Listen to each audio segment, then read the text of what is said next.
Today's video has been made possible by my beautiful peeps over on Patreon. If you'd like your name on the end credits of every single one of my videos, as well as access to a bunch of cool other perks, click the link in the top line of the description to find out how. On today's episode of Angering YouTube Commenters, we are having ourselves a good old-fashioned poutine showdown. I actually got this idea because Binging with Babish posted another poutine episode himself, reattempting the dish since everyone was upset with him with his first attempt, and I could relate to that because my first and only ever attempt at poutine was pretty abysmal. So in an attempt to redeem myself and find the best poutine recipe online, we're gonna be testing Binging with Babish's, or should I say Matty Matheson's, since that's the recipe he remakes, Sam the Cooking Guy, Guga Foods or Sous Vide Everything, and then our good friend, the rodent queen herself, Rachael Ray. This should be a pretty good one, so let's get right into it. I think it makes the most sense that we start with the reason this video is happening to begin with, Babish and Matty Matheson's recipe. You will need some Yukon Gold potatoes and ketchup, all-purpose flour, soy sauce, salt and pepper, heavy cream, chicken stock, and beef stock, an onion, some butter, and some cheese curds. Now at first, I didn't think I'd be able to use poutine for a big versus video like this because how different can french fries, gravy, and cheese curds possibly be? But you'd be surprised. Between these four recipes, we're using vastly different types of french fries. The gravies are going to be really different, and then we might have some toppings for some of them as well. And before all the Canadians come barging into the comments and saying that toppings are cheating, I kind of agree, but these are the recipes, so don't kill the messenger. And the best precedent I had for this one was the crunch wraps, and I'm pretty sure you're not supposed to use expensive steak and seafood in those as well, so the rules have always been pretty fluid on this channel. For this one though, I had my gravy simmering away to thicken up a little bit. I started to prep up my fries by peeling and chopping up my Yukon potatoes. You're gonna want to parboil them to cook them all the way through, stick them in the fridge to let them set fully, and then blanch them in hot oil. There's a couple questions I immediately had with this. One, after adding the heavy cream to the gravy, this looks super light, almost like a white southern biscuit gravy. And also, the oil temperature is pretty low. They say to fry between 325 and 350.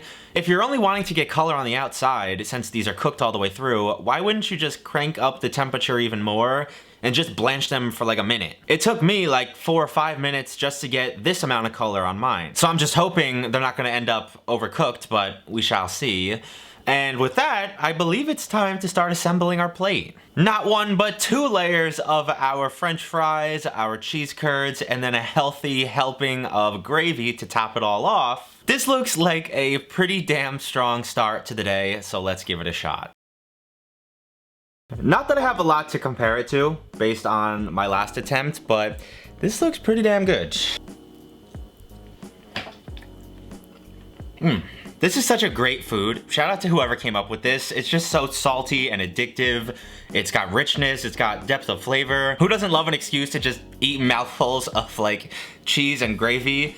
I'm not sure how I'm feeling about the fries though. Even the ones that don't have gravy on them aren't very crispy at all. Like I said, I wish we would have upped the oil temperature.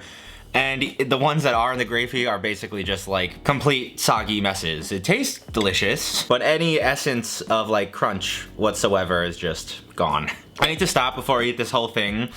This is really good. I have a feeling it's gonna be a perfect place to start, but I'm keeping my hopes pretty high for the next couple recipes. Next up, we've got Sam the Cooking Guy's Bacon Jalapeno Poutine. You will need some flour and cornstarch, beef stock and chicken stock, Worcestershire sauce and Idaho potatoes, salt and pepper and some bacon, fresh garlic, butter, water, some jalapenos, and some more cheese curds. As a previous winner of one of these mega versus episodes, I believe it was the Nashville Hot Chicken, I always kind of expect big things from Sam's recipes. Especially in this one, because I'm pretty sure he's Canadian, so if this doesn't turn out amazing, I will be kind of shocked. Just like the last one, I started out with the gravy, and it has pretty much the same flavor profile and general ideas. Except this time, we're omitting the onions, soy sauce, and ketchup, and adding the Worcestershire sauce, and a secondary method of thickening this, a cornstarch slurry. So between that and the roux, we should have a pretty thick gravy by the end of this. Next up, I wanted to get the jalapeno, bacon, and garlic topping out of the way by chopping everything up and cooking it up in a small nonstick pan. This part is obviously very optional. You don't have to include this, but I don't know why you wouldn't. Could this be considered a cheat code for our purposes today? Maybe. I do feel like, just like Joshua Weissman, Sam really excels with all the additives and extras and different sauces on the side. Between the black garlic, aiolis, and homemade sriracha mayos, like, they start with really great, easy, high-quality recipes and just elevate them so much so with that stuff. And finally, over to the potatoes. And this is the part where I take one for the team and show you what not to do when making anything deep fried. If you fill your pot too high, add too much of something, or don't pat off enough of the moisture, you could start a big old grease fire. Oh no. Luckily I have an electric stove, so that didn't happen. If this was over a gas flame, we would have had a big old issue. But yeah, be very careful when deep frying things, and make sure to pat all the moisture off of whatever it is you're cooking. These babies get fried off at 325 degrees for about 5 minutes to cook them all the way through. Then crank the heat to about 375 and blanch them until you get a deep, dark golden brown. I literally held a photo of Sam's video up against mine and just waited to take mine out of the fryer until they exactly matched his. And I'm expecting big things because these look super crispy and delicious. Foods like this are exactly the type of videos I watch at 3 in the morning and wish I had in front of me. And now that I finally do, let me give it a try. I don't really know what else to say, other than, wow. Again, could you make the argument that this is cheating? Maybe, yeah. But I don't think I care that much.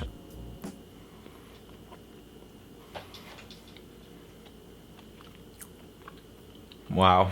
This is amazing. It's just as good as it looks. I love the topping. The fries are good. They're definitely better than the first ones, but I'm still kind of let down that they're not a little bit more crispy. Maybe that's just a thing with poutine and I gotta get over it, but when a fry is this dark and you cook it for that long, like this one was on the side, it doesn't have any gravy on it. It's a very medium to low on the crunch scale. I do gotta mention that I liked the previous gravy a lot more. It had a lot more going on, and I don't love the way sauces that are thickened with that cornstarch slurry kind of set up at room temperature. After like a minute or two, they get a weird like coagulated film on the top. So if you don't eat it immediately, within minutes of making it, you kind of have to deal with that. But yeah, overall, this is gonna take the top slot for now. Third, we have a newcomer to the channel today, somebody I have watched and enjoyed for a very long time, Guga Foods, or in this case, Sous Vide everything. You will need some flour and chicken stock, garlic powder, and frozen fast food fries, filet mignon steaks and beef demi-glaze, some Westchester sauce and salt and pepper, as well as some fresh mozzarella and a stick of butter. Now, just by that ingredient list alone, it goes without saying that this is not going to be traditional. If you are some kind of poutine purist, please look away now because this breaks a lot of rules. Again, I just wanted to get the gravy out of the way because that usually takes the most effort and I could just leave it simmering away the whole time I'm making everything else. And the most interesting part of this one was this packet of beef demi-glaze, which I was lucky enough to find the exact same brand that Guga used. Outside of like the seasoning amount and maybe the chicken stock brand, this should taste exactly like the one he made in the video. Next, I tackled the fries, and lucky for me, I get a break from making homemade fries, and we're just going to dump down our frozen ones into 400-degree oil for about 2 or 3 minutes. I'm scared to say it, but this might be one of those times where taking the lazy route might be best. There's nothing wrong with frozen fries. Almost every single restaurant in the world uses them, and these are just gonna get so crispy and require such little effort. I seasoned those up and set them aside while I worked on the very last component of this, a filet mignon steak that I'm going to cook with the reverse seared method to about a medium rare. I've said it before, but I want to reiterate, this is, I think, the best way to cook steaks. I just season them up generously, pop them in a 200-degree oven until the internal temperature reaches 132-ish, bring them out, let them rest for a minute, and then just kiss them in a cast iron. The whole process takes about 40 to 45 minutes, but it's guaranteed to get you a great result, so I've opted to use it more often than not recently. Major shoutouts to J. Kenji Lopez Alt for that method, by the way. He's one of the godfathers of, like, internet cooking and just food in general, and I'm pretty sure he was one of the first to introduce that. I tried to tell you this seemingly simple recipe can be vastly different from person to person, so let's give recipe number 3 a shot. I mean, I think this day is just getting better and better. Also, if you see any literal like sweat pouring down my face, it's cause it finally just passed 80 in New York and our AC's broken. And I'm not used to this heat. The gravy is fantastic. It was by far the easiest one to make, and there's still so much flavor because of that demi-glaze. The fries might be my favorite of the day. I'm sorry, I like a crispy fry. I think that's because they're so much skinnier, so the ratio of exterior to like soft interior is a lot better for this purpose to stand up against the gravy. And the mozzarella I kind of prefer, I think. I know I'm not using the world's highest quality cheese curds, but this isn't super high quality either. This is just a supermarket. It's pretty middle of the road. And I haven't even tried the steak yet. Oh. One day I will go vegetarian, but until then, my god, are steaks that are cooked like this so good. This whole thing kind of screams breakfast too. Like if you put a runny, sunny side up egg on here, ooh, that might be my favorite breakfast of all time. I'm really struggling here. This seems like such a cop-out. If this was the most traditional test, then this absolutely would not win. But we're testing most delicious and like my favorite, so I think I have to put this in first. Ugh, I'm sorry Canadians, don't come for me. Last and extremely least, I cannot begin to describe how least this recipe is. We've got Rachael Ray's poutine. You will need some flour, chicken stock, and beef stock, store-bought steak fries and some cornstarch, salt and pepper and butter, cheese curds, water, and fresh thyme. Now, if you're not already familiar, it's a very long story, but to cut it short, a few years back, my mom emailed the Rachael Ray show explaining my show and what I do and hoping to get some kind of collaboration. I actually don't even know what the goal of that email was. And then a few weeks later, they started producing their own internet show where they tested popular recipes and showed my thumbnail in the video. Could it have been a coincidence? Probably. Am I still butthurt about it? I mean, not really. Not to mention, I'm sure Rachael herself has absolutely no clue about any of this. I'm sure it was just some intern that told someone else, if it even got that far. So I am here today to bury the hatchet. I'm gonna stop ragging on poor Rachael. You guys can stop swarming her comments by the thousands and eviscerating her. But on a completely separate note, could we just take a minute to talk about how like awkward and cringy all these TV cooking shows are now? I'm sure they were always like this, but with the emergence of alternative entertainment outlets, we've just noticed it more. But like, why are we moaning and like scream clapping for gravy?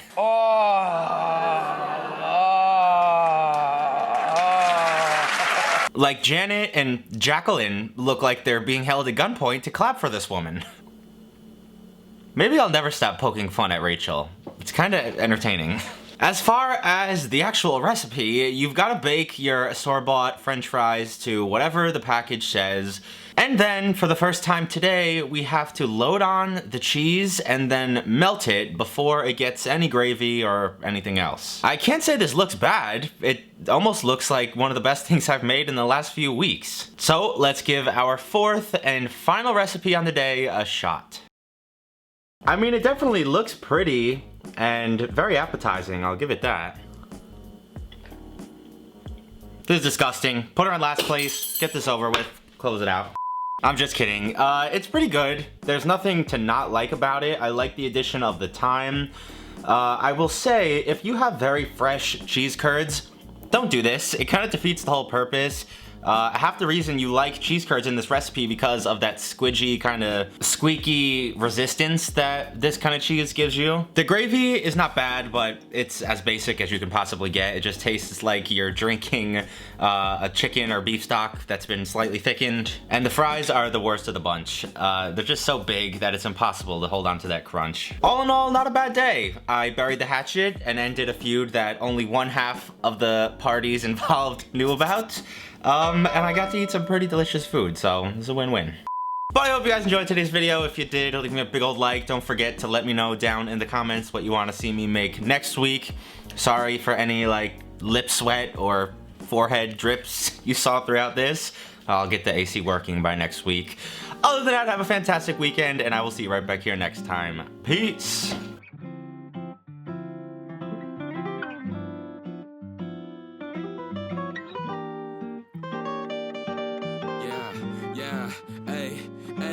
With the M without the AD. Flipping burgers and my money super lazy.